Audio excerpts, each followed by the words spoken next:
Do you have any kind of reservations about going to Qatar specifically? None at all? No. Is that not a particularly big topic in Australia? No, it is. It's a big topic in Australia, and the Australian team made it a topic. Yeah, of course. But I don't have those reservations. No, Qatar, that's their city. They can have the way of life they want. We're just going there to watch the football. I don't need to bite into their politics or religion. The 2022 World Cup is anything but straightforward. Marred in accusations of bribery and human rights abuses, it has also been praised for being the first to be staged in the Middle East. In order to understand the issues that have shaped this event, we're traveling through 17 countries in 17 days, speaking to people on the road from London to Doha. Welcome to our journey to a postmodern World Cup.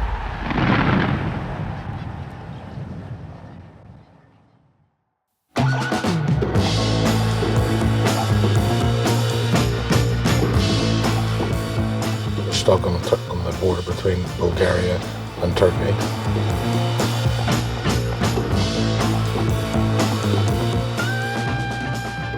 On the sleeper train, but guess what?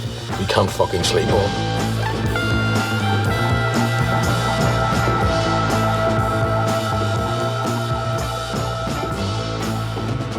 How are we feeling? Good, fantastic. Yeah, all right. Bad? No. Good? Terrible. Quite bad. Merhaba, Istanbul. We pulled into the city at 7 a.m. after 11 hours on the night train. This is now country number 15. The alphabet has gone from Cyrillic back to Latin. The churches have become mosques. Yet still, nearly 4,000 kilometers later, and 3 days out from the start of the tournament, we've yet to see any World Cup iconography anywhere. We wondered as we were about to enter Asia, will that change? That's why we're here, to find out. Nick, what are we doing? I'm in from crisps. After I finish the crisps, we're getting the ferry over to Qatar on the Asian side of Istanbul. We're going to go and meet James Montague. We're going to talk about the World Cup, Middle Eastern football. He's one of the experts. He's written books about it. It's going to be great.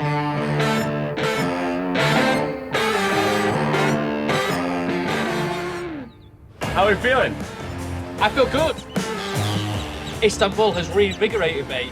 Just walking around, the scenery is spectacular. The mosques, very ornate, and it feels different. I don't know about you, but it's only been one train ride away, but we feel like we're in a bit of a different world.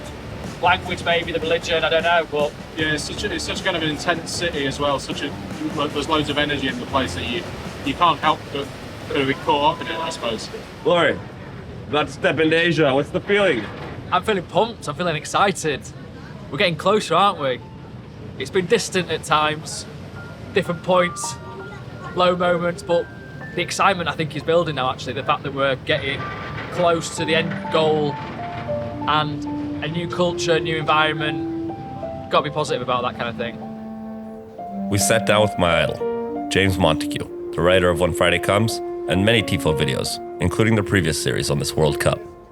You know, Qatar has been rightly massively criticised for the kafala system, the system of kind of guardianship that has created this awful exploitative system that has destroyed millions of lives. I mean, it's even when I got to Dubai in 2004, it was very clear that this is evil, like what people are being made to do, and also what perhaps countries would like to happen, whether in the West. And let's remember that this isn't like evil Dubai exploiting these workers. These are British companies, American engineering companies that are exploiting them as well.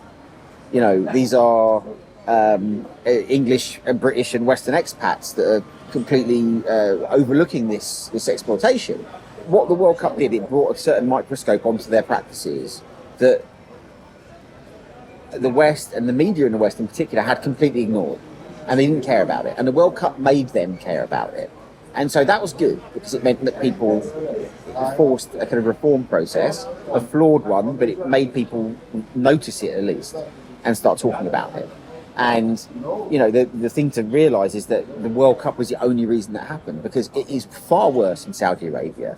It's far worse in the United Arab Emirates in terms of the situation that workers find themselves in, the kind of legal remedies they have.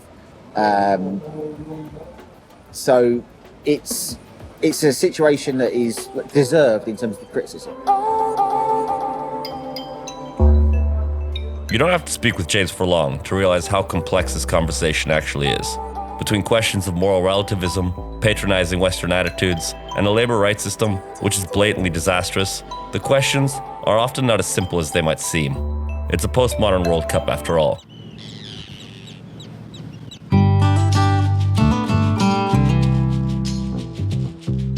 What time is it right now? It is 10:57. What time are we getting to the airport tomorrow? We're going to taxi at 5 a.m. All right. It's time for a quick reflection. You guys, what can you say about this World Cup? I mean, the interesting question has been, how do you judge this tournament in any way, shape, or form? The human rights issues are a problem. The winter issue is weird. The fans, from the images we're seeing, don't seem quite genuine. The idea of fight for human rights and don't get too political just seems hypocritical and bizarre. What's gonna happen with this World Cup? We've yet to see. You gotta love football though. It's a gift that keeps on giving back.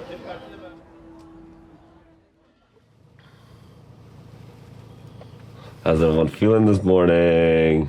Oh my God. It's 5 a.m. We're in a taxi. We're going to the airport. We're going to catch a flight to Amman. How are we in traffic at 5 a.m. in the morning? So, our original plan was to go to Saudi Arabia, but we had some visa-related issues. So, instead we're flying to Amman, which is the capital of Jordan. That's right, we're finally gonna reach the Middle East.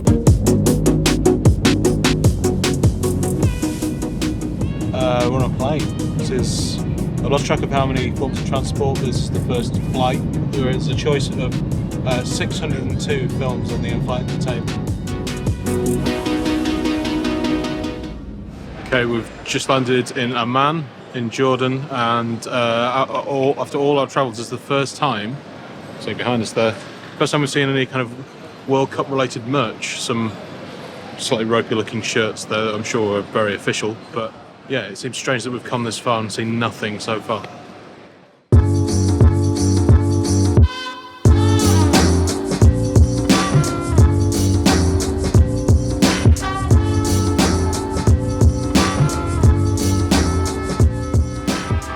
Tonight, it's Jordan versus Spain, their toughest opponent in a decade. But hang on, let me just shout Italia at the guys in this car. Italia, Italia! This is a massive game for this place. The last big team to come to town was Uruguay 6 years ago. World Cup fever is truly alive here. My name is Mohammed. This is my son Malik. That's my brother Shadi. Yeah, how you doing? And How are you his guys? son, Oman. We lived in New York, but now recently we moved to Jordan. This guy likes, what do you like? Spain? He likes Spain. In the World Cup. In the World Cup. Yeah, I want France. He's a Frenchman. He's a Frenchman. Yeah. What does the World Cup mean to you? Well, the World Cup means a lot to a lot of people, don't get me wrong. To me, I just love the game, you know?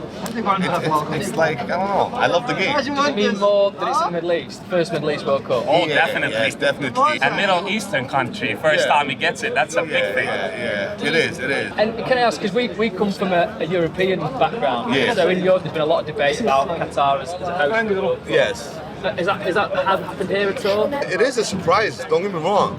A small country like that gets it, that's a big thing right there, bro. Yeah. And you have to be open-minded. Because a lot of cultures come into your country. Yeah. So if you're not open-minded to that, that's a problem. No, they should. You think they will be? They have to be. Obviously it's different. They have to New be. York is very cosmopolitan. Yeah, exactly. At the end of the day, they have to. Can I ask a question? Yeah, go ahead. So, like, obviously, we've just come from Europe, right? Where a lot of people are talking about boycotting the World Cup. There's a lot of, like, frustration about it. The moment we got here, I saw signs for the World Cup. I've seen more World Cup iconography in 2 hours in this city than I saw in 15 cities in Europe. Can you tell me about that difference and why you think that's the case? Well, first of all, they shouldn't boycott it. This is like tradition. No, I'm against that. Don't get me wrong. This is for the kids. for the families. I mean, don't get politics into this, bro. No, I'm against that, man. That's something. Politics is something. Just let it go. Let it happen. That's what I think. Beautiful, guys. Thank you so much. All right, guys. Enjoy.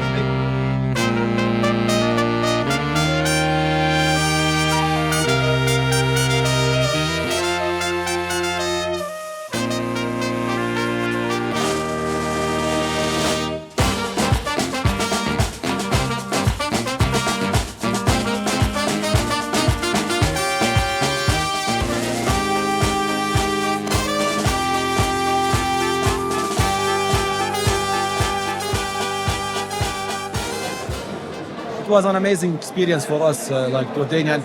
We play against world-class players. It's our target to be in the World Cup 2026, and we can do it, inshallah. Our signboard got a lot of interest from people who wanted to have a touch of it, a feel of it, and a picture with it. Some kids tried to take it, but I would rather give them my eyes than give them these balls that I've been carting around for the last 2 weeks.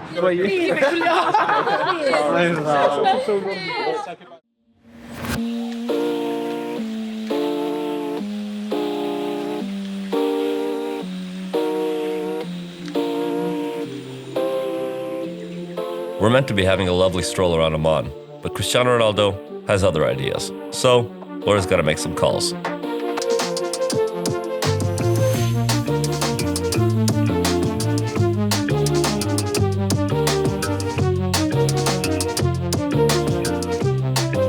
World Cup. Why not? Take.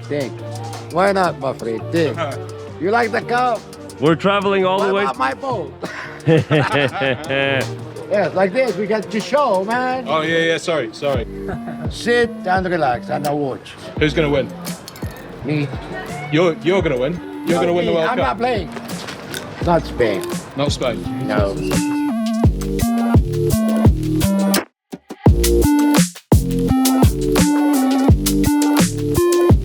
What is going on here?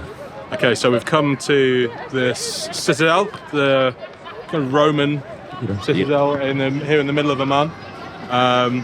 We just started playing football in the square, and it was amazing how kind of people just kind of came up to us and we just kicked them the ball, then we start a game. Laurie's still talking to a couple of them there, and we've been carrying around a couple of the balls. One we're getting signed, and one where we've just been carrying around, and we gave it. Here's the net that I've been carrying around him. We just gave it to a kid that we were playing with, and he didn't really believe us. He didn't really understand at first, but now he is very, very sensibly made off with his ball because there's going to be a target on that kid's back. He's carrying around an official World Cup ball now, so hopefully he enjoys it. Being here amongst these people, it's easy to forget the issues surrounding the tournament. They're also happy about the World Cup. In that sense, it's very different to everywhere else we've visited so far. Okay, we're here in Amman. It's a shop window. There is a ball for the 2018 Russia World Cup. Looks like it could do with pumping up. Amazing. Appreciate it. Laurie, will you just point that man out and talk about how he's the bane of your existence right now? This guy, I feel like I need to buy it and then smash it because he's caused me grief today.